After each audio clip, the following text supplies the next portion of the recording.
अस्सलाम वालेकुम। आज जो टॉपिक हम लोगों ने पढ़ना है वो जीआईटी का टॉपिक है, कार्सिनोमा ऑफ स्टमक, यानी कि हम लोगों ने स्टमक के कैंसर के बारे में पढ़ना है। ये एक मेलिग्नेंट ट्यूमर है जीआईटी की और सबसे कॉमन है, most common malignant tumour of GIT. ठीक है, ये जीआईटी में मतलब कहीं पे भी वैसे हो सकती है, लेकिन मेनली जो कार्सिनोमा है ये स्टमक का हम इसमें पढ़ेंगे, उसके बारे में, उसकी कॉजेज़ पढ़ेंगे, उसकी टाइप्स के बारे में पढ़ेंगे, फिर इसके अलावा उसके क्लिनिकल फीचर्स, उसके जो है वो इन्वेस्टिगेशंस के बारे में, और एट द एंड ट्रीटमेंट के बारे में पढ़ेंगे। फिर इसके अलावा एक तो ये मोस्ट कॉमन है और मेलिग्नेंट ट्यूमर है। नंबर 1, ये मोस्ट फ्रीक्वेंट होती है जापान में। अगर हम एरिया की बात करें या कंट्री की बात करें तो ये उन एरिया में, जापान में ये मोस्ट कॉमन है। क्यों? बिकॉज ऑफ देयर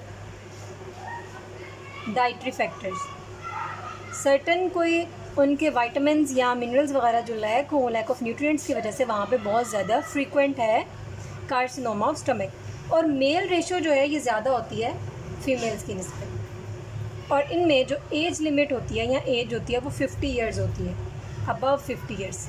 जो ग्रेटर देन 50 ईयर्स होते हैं, मेल और फीमेल, वैसे तो मेल डोमिनेंट ज़्यादा है, लेकिन इनमें से जो भी 50 ईयर्स से अबव होता है उनमें ज़्यादा चांसेस होते हैं कार्सिनोमा ऑफ स्टमक के डेवलप होने के। अब ये देखें कि ये किस किस एरिया में जो है वो कितनी परसेंटेज के लिहाज से प्रेजेंट होते हैं।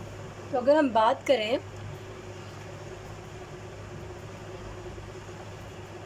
ये जो पोर्शन है हमारा, ये है कार्डिया, और इस पोर्शन को, ये जो इतना पोर्शन है ये कार्डिया, यहाँ से यहाँ तक का पोर्शन हमारा आ गया फंडस, ये पोर्शन आ गया बॉडी, और इस एरिया को हम कहते हैं एंट्रम। यहाँ तक ये हमारा है एंट्रम। अब इस लिहाज से इनकी हम परसेंटेज की अगर बात करें तो पाइलोरस और एंट्रम में 50 से 60% यहाँ पे होती है, यानी कि एंट्रम में भी 60%। और अगर हम पाइलोरस की बात करें, जो इसका पाइलोरिक स्फिंक्टर ये वाला होता है, ये 50 से 60% यहाँ पे होता है। कार्सिनोमा डेवलप होने के जो चांसेस होते हैं 50 से 60% यहाँ पे होते हैं। फिर बॉडी के जो चांसेस होते हैं ये या ग्रेटर कर्वेचर तक ये 20 से 30%। और अगर हम कार्डिया की बात करें तो ये भी 20%। फंडस से लेके हम फंडस और बॉडी की बात करें तो ये 5 to 20% तक होते हैं चांसेस। तो मेनली कहाँ का होता है ये?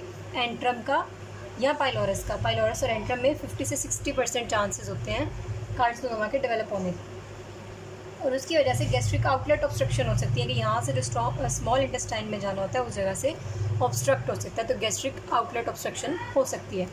अब अगर हम इसके कॉजेज़ की बात करें या प्रीडिस्पोजिंग फैक्टर, यानी कि किन किन वजूहात की वजह से इसके डेवलप होने के चांसेस हो सकते हैं। नंबर 1 आ जाता है क्रोनिक गैस्ट्राइटिस।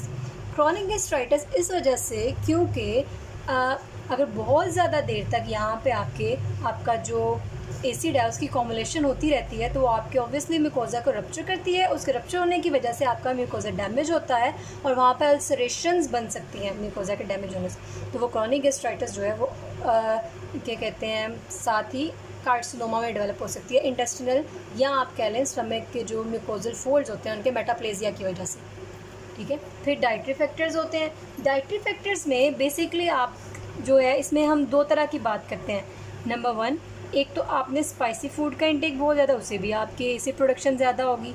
इसके अलावा अल्कोहल इंटेक बहुत ज़्यादा है, और कुछ लैक ऑफ सब्सटेंसेस होती हैं जिनमें आपके विटामिन लैकिंग सब्सटेंसेस होती है, या आपके फ्रेश फ्रूट या वेजिटेबल्स वगैरह, तो वो विटामिन इसमें आ जाते हैं। फ्रेश फ्रूट्स और विटामिन, इनमें भी अगर इनकी भी कमी जो है उसकी वजह से भी आपका कार्सिनोमा जो है वो डेवलप हो सकता है। विटामिन सी की कमी से भी होता है, विटामिन ए की कमी से भी होता है। फिर पर्निशियस अनीमिया है, क्रॉनिक बिनाइन अल्सर्स है, यानी कि अगर आपके यहाँ पे अल्सर्स बनते रहते हैं बहुत ज़्यादा, और उसकी वजह से भी आपका कार्सिनोमा होने के चांसेस ज़्यादा होते हैं।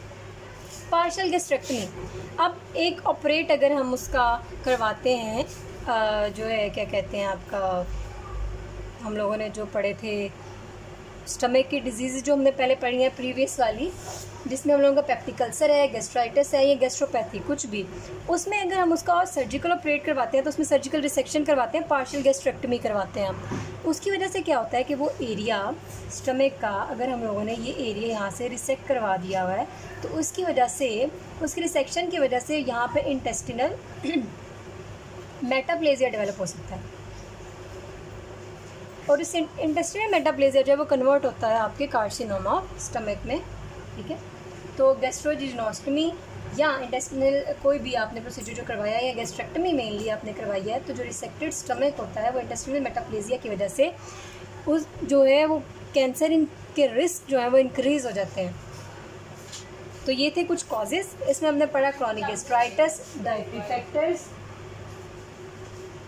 डाइटरी फैक्टर्स में जो अल्कोहल इंटेक ज़्यादा, स्पाइसी फूड का बहुत ज़्यादा, फिर इसके अलावा जो है वो एच पायलोरी की इन्फेक्शन मेनली जो इसमें आता है वो एच पायलोरी की इन्फेक्शन अगर बहुत ज़्यादा हो, फिर पर्निशियस अनीमिया है, और इसके अलावा क्रॉनिक बिनाइन अल्सर्स है, अल्सर्स भी मेनली आपके कॉज कर सकते हैं, और पार्शियल गैस्ट्रेक्टमी है। अब अगर इसके हम टाइप्स के बारे में पढ़े तो टाइप्स इसकी दो तरह की हैं, इंटेस्टिनल और डिफ्यूज़ टाइप। जो इंटेस्टिनल टाइप है एडिनोकार्सिनोमा वो मेनली इंटेस्टिनल मेटाप्लेजिया की वजह से होता है, और जो डिफ्यूज़ वाला होता है वो अर्लियर एज पे हो सकता है। और इसकी वजह जो मेनली होती है वो क्रॉनिक गैस्ट्राइटिस होती है। जो इंटेस्टिनल टाइप होता है उसकी मेन जो कॉज होता है वो क्या होता है कि आपके वो एरिया स्टमक का जहाँ पे बहुत ज़्यादा देर तक आपके क्रॉनिक गैस्ट्राइटिस रह चुका है। तो इंटेस्टिनल टाइप जो होता है ये ड्यू टू क्रॉनिक गैस्ट्राइटिस, तो उसकी वजह से आपका क्या होता है इंटेस्टिनल मेटाप्लेजिया, तो वो डेवलप कर जाता है इंटेस्टिनल टाइप एडेनोकार्सिनोमा में। जो एडिनोकार्सिनोमा होता है वो बेसिकली होलो ऑर्गन्स का जो कार्सिनोमा होता है उसको हम, या जो भी म्यूकोजल फोल्ड्स हैं, जो भी आपके म्यूकोजा का कहने होता है, जो म्यूकोजा से अराइज करता है कैंसर, उसको कह देते हैं एडिनोकार्सिनोमा, जो भी होलो ऑर्गन्स का होता है। तो जो इंटेस्टिनल टाइप एडिनोकार्सिनोमा होता है वो क्रॉनिक गैस्ट्राइटिस की वजह से होता है और इंटेस्टिनल मेटाप्लेजिया डेवलप होने की वजह से मेनली होता है।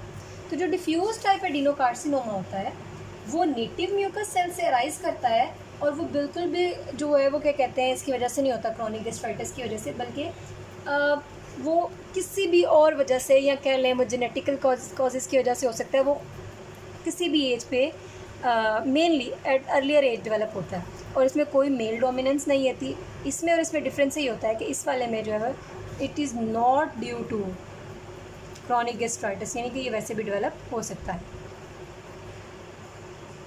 वो उसमें वो डाइटरी फैक्टर्स हो सकते हैं, पर्निशियस एनीमिया की वजह से हो सकता है, या बिनाइन अल्सर्स की वजह से हो सकता है, वैसे गैस्ट्राइटिस की वजह से ये नहीं होता। ये थी इसकी दो टाइप। अब अगर हम इसके स्प्रेड की बात करें तो ये किस किस तरह से स्प्रेड कर सकता है, तो ये स्टमक वॉल्स के ज़रिए ये पेरिटोनियल कैविटी में चला जा सकता है। तो अगर हम इसके स्प्रेड की बात करें तो ये हो सकता है पेरिटोनियल कैविटी में, क्योंकि पेरिटोनियम जो है वो सराउंड करती है एब्डोमिनल ऑर्गन्स को, तो पेरिटोनियल कैविटी में जा सकता है। फिर लिम्फेटिक्स में ये स्प्रेड कर सकता है। बहुत सारी लिम्फेटिक वेसल्स हमारे एब्डोमेन में पड़ी होती हैं, तो ये लिम्फेटिक्स में स्प्रेड कर सकता है। लिम्फेटिक्स में अगर हम बात करें मेनली तो वो वर्कोस नोड होते हैं जो आपके लेफ्ट सब जो सुप्राक्लेविकुलर लिम्फ नोड्स होते हैं जिनको वर्कोस नोड कहते हैं, वहाँ तक अगर ये मेटास्टाइज कर जाए तो क्या कहते हैं उसको कह देते हैं हम ट्रॉयर्स साइन। ये हम नेक्स्ट पढ़ेंगे इंशाल्लाह। तो पेरिटोनियल कैविटी में चला जाता है। फिर इसके अलावा इसकी एम्बोलिज्म हो सकती है पोर्टल वेन के ज़रिए लिवर में, ठीक है। फिर उसके अलावा आपके सिस्टेमिक ब्लड स्ट्रीम में, तो पोर्टल वेन, फिर लिवर, ठीक है। तो इसके अलावा ये कहीं पे भी उसकी वजह से फिर आपका जो है वो क्या कहते हैं एम्बोलिज्म की वजह से वो मेन ब्लड स्ट्रीम में भी जा सकती है लिवर से। अब क्लिनिकल फीचर्स की अगर हम बात करें कि आपका मेनली इसमें हम लोगों को पेशेंट जो है वो प्रेजेंट किस तरह से करता है, तो पहले हम लोग देखेंगे सिम्टम्स, फिर नेक्स्ट बात करेंगे साइंस की। ये है सिम्टम्स जो हमें पेशेंट आके बताएगा कि उसको क्या क्या प्रॉब्लम्स होते हैं। तो सिम्टम्स में अगर हम बात करें, सिम्टम में एपिगैस्ट्रिक पेन के साथ आएगा वो, लॉस ऑफ एपिटाइट। किसी भी मैंने आपको बताया था कि जो कैंसर होता है उसकी 3 वो होती हैं मेन, एक एनोरेक्सिया, वेट लॉस और इसके अलावा fever, pyrexia of unknown origin, जिससे पता नहीं चलता कि किस वजह से। तो ये मेन होते हैं कि मे भी कोई कैंसर है बॉडी में। तो पहले तो स्टार्टिंग में एसिम्प्टोमेटिक रहेगा, फिर इसके बाद एपिगैस्ट्रिक पेन के साथ आएगा। एपिगैस्ट्रिक पेन जो है वो क्वाइट सिमिलर होगी पेप्टिक अल्सर की पेन से, ठीक है। वो एंटासिड से रिलीव नहीं होगी, ना ही वो पीरियोडिक होगी, और ना ही वो रिलीव होगी आपके ईटिंग से या वॉमिटिंग से, ठीक है। तो loss of appetite, epigastric pain होगी जो आपकी किसी भी तरह रिलीव नहीं होती। डिस्फेजिया, अगर तो जो कैंसर है वो इस एरिया के पास है, आपके फंडस के पास है या कार्डिया के पास है, तो उसका डिस्फेजिया उसकी वजह से हो सकता है। फिर लॉस ऑफ एपिटाइट जो है उसकी वजह से फिर वेट लॉस भी होगा। तो एक और इसमें आ जाता है weight loss, vomiting, weight loss, और इसके अलावा आ गया डिस्फेजिया, एनोरेक्सिया, वोमिटिंग हो गया, नोजिया हो गया, ठीक है। अब अगर हम इसके कुछ साइंस की बात करें कि हम लोगों के पास पेशेंट जो है वो किन साइंस हमें कौन से बताएगा, या हम लोग कौन से साइंस देख सकते हैं ये पेशेंट में। सिम्टम्स वो होते हैं जो पेशेंट हमें बताता है, साइंस वो होते हैं जो बेसिकली फिजिशियन जो है वो नोट करता है। तो साइंस की अगर बात करें तो पेशेंट का क्योंकि वेट लॉस बहुत ज़्यादा होगा तो उसकी वजह से मसल वेस्टिंग होगी और पैलर होगा, पेशेंट बहुत ज़्यादा हम लोगों को क्या है थिन या लीन होगा, बहुत ज़्यादा वीक होगा।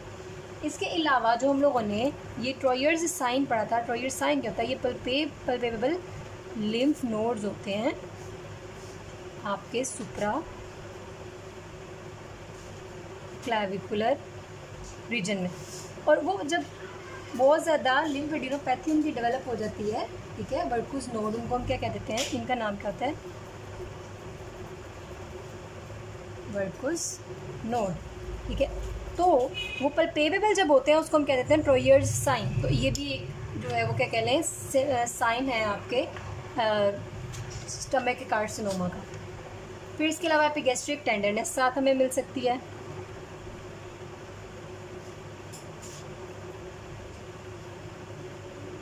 और इसके अलावा मेटास्टेसिस वो कहीं पे भी कर सकता है, वो पेरिटोनियल में जा सकता है।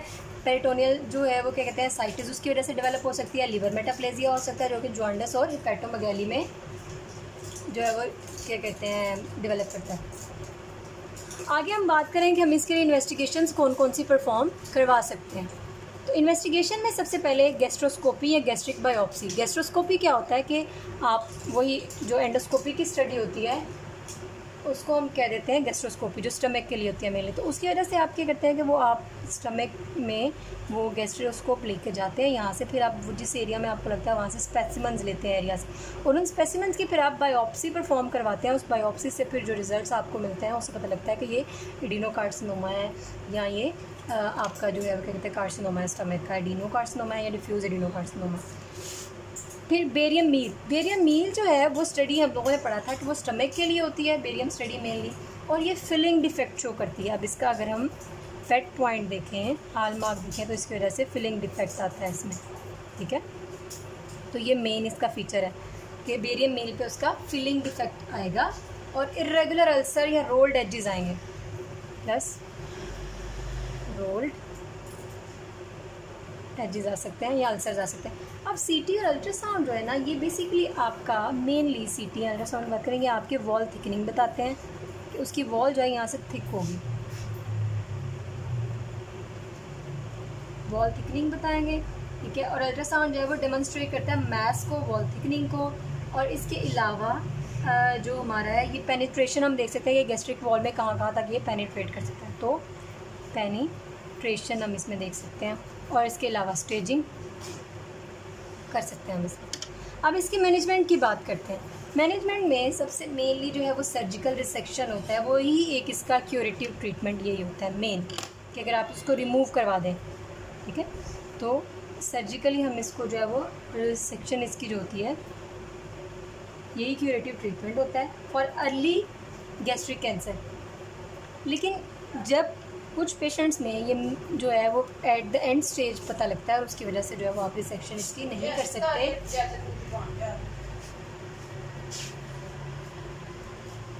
और वो उसका इतना ज़्यादा कोई एंड रिज़ल्ट नहीं होता, इस मतलब उनमें प्रोग्नोसिस बहुत बुरा होता है, जिनमें बहुत देर एंड स्टेज पे पता लगता है। फिर इसके अलावा कुछ पैलिएटिव मेजर्स होती हैं। पैलिएटिव मेजर्स में वही जो हम लोगों ने पहले पढ़ी थी एसोफेजियल कैंसर के केस में, कि हम लोग इसमें जो है वो अगर तो ऑब्स्ट्रक्शन है, कार्डियक अगर ऑब्स्ट्रक्शन हो गई है तो हम उसके लिए pneumatic dilatation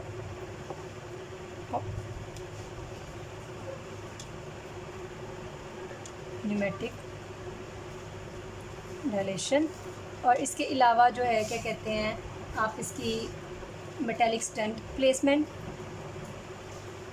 insertion of stents ये कर सकते हैं, ताकि वो आपका यहाँ से स्वॉलोइंग का प्रोसेस जो है स्टमक के अगर आपके इस एरिया में है तो यहाँ पे आप स्टेंट प्लेस कर सकते हैं, या आप जो है सर्जिकली हम इसकी रिसेक्शन परफॉर्म करवाएंगे, जो कि मेन इसका है अगर हम लोगों को इसका अर्ली एज पे पता लग जाता है। लेकिन अगर अर्ली एज पे पता नहीं लगता, एंड स्टेज पे पता लगता है, तो उसके लिए हमारा ये जो रिसेक्शन है ये भी कोई इसका हल नहीं होता और इसका प्रोग्नोसिस बहुत पुअर होता है।